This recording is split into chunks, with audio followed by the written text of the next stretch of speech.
بن مبارک رحمۃ اللہ تعالیٰ علیہ، بڑا نام ہے کتابوں میں حضرت عبداللہ بن مبارک رحمۃ اللہ تعالیٰ علیہ کا۔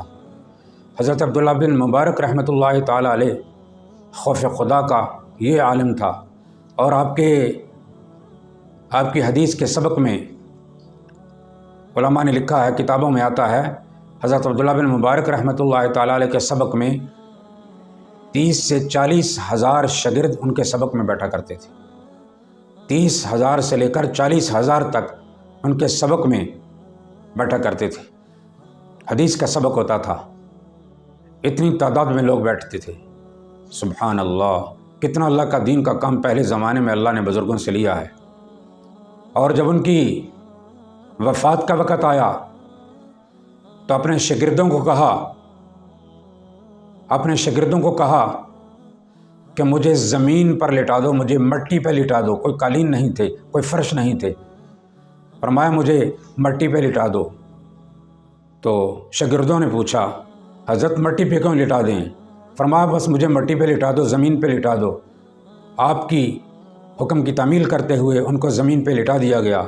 حضرت نے اپنی داڑھی کو پکڑا، اپنی داڑھی کو پکڑ کے اپنے منہ کو زمین پہ، اپنی پیشانی کو زمین پہ رگڑتے ہیں اور زمین پر رگڑ رہے ہیں، اور کیا ارشاد فرما رہے ہیں، یا اللہ میرے بالوں کی سفیدی کی وجہ سے میری مغفرت کروا لے، میرے پلے کوئی کام نہیں ہے، کوئی عمل لے کر تیرے دربار میں حاضر خدمت نہیں ہو رہا، یا اللہ بس مجھے معاف فرما دے۔ شاگردوں کی چیخیں نکل گئیں کہ 40,000 کا مجمع، 30,000 کا مجمع، جن کو ساری عمر حدیث پڑھاتے رہے، موت کے وقت اپنا منہ مٹی میں مل رہے ہیں۔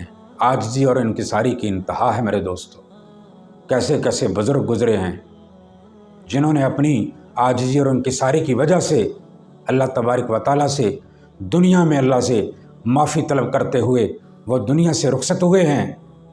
40 سال گزر گئے ہیں ایسے یعنی بزرگوں کو کہ انہوں نے کوئی گناہ ہی نہیں کیا۔ 30 سال علماء فرماتے ہیں کہ 2 کاندھے پر فرشتے کرامن کاتبین بیٹھے ہوئے ہیں، اور کتنے کتنے سال ہو گئے یہ فرشتہ بائیں کاندھے والا فارغ ہی بیٹھا ہوا ہے، یعنی اسے گناہ لکھنے کے لیے کوئی انہوں نے دیا ہی نہیں ہے، اور یہ فرشتہ مصروف رہتا ہے نیکی رات کو قرآن پڑھ رہے ہیں، محمد مصطفیٰ کی حدیث سنا رہے ہیں، اور نیک اعمال کر رہے ہیں، نمازیں پڑھ رہے ہیں، وظائف کر رہے ہیں، خدا کے قرآن کی تلاوتیں ہو رہی ہیں، اور مدارسوں کے اندر خدا کا قرآن پڑھا جا رہا ہے۔ خوش قسمت لوگ ہیں جن کو اللہ تبارک و تعالیٰ اپنے خوف نصیب فرما دے۔ میرے دوستو، یہ صرف انسان ہی نہیں کہ جو نماز پڑھتے ہیں، جو اللہ کو سجدہ کرتے ہیں، وہ بھی بہت تھوڑے آدمی ہیں۔ ایک مرتبہ رسول پاک صلی اللہ تعالیٰ علیہ وسلم کہیں سے گزر رہے تھے تو نبی کریم صلی اللہ علیہ وسلم نے اپنے صحابہ سے فرمایا، اے میرے صحابہ، کوئی بھی بندہ کسی پھلدار درخت کے نیچے اور سائے والے درخت کے نیچے پیشاب نہ کرے۔ کیوں نہ کرے؟ صحابہ نے اس حکمت کو عرض کیا، یا رسول اللہ اس میں حکمت کیا ہے؟ تو رسول پاک صلی اللہ تعالیٰ علیہ وسلم نے ارشاد فرمایا، جس طرح تم اللہ کی نماز پڑھتے ہو، یہ جو درخت ہیں، جب ان کا سایہ گھٹتا ہے، جب ان کا سایہ بڑھتا ہے، یہ درخت اللہ کے سامنے سجدہ بھی کرتے ہیں اور اللہ کے سامنے رکوع بھی کرتے ہیں۔ والذین یبیتون لربہم سجدا وقیاما۔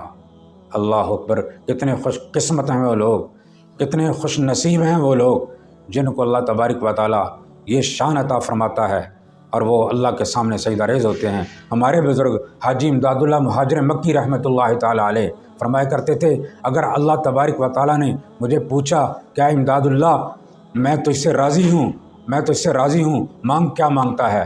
تو فرماتے مجھے نماز سے اتنا شوق ہے، میں اللہ کو کہہ دوں گا، اللہ سے عرض کروں گا، یا اللہ مجھے کچھ بھی نہیں چاہیے، ایک مصلی چاہیے، ایک لوٹا چاہیے، مصلی بچھا لوں، تیری ذات سامنے ہو، وضو کروں، بس تیری ذات کو سجدہ ہی کرتا رہوں۔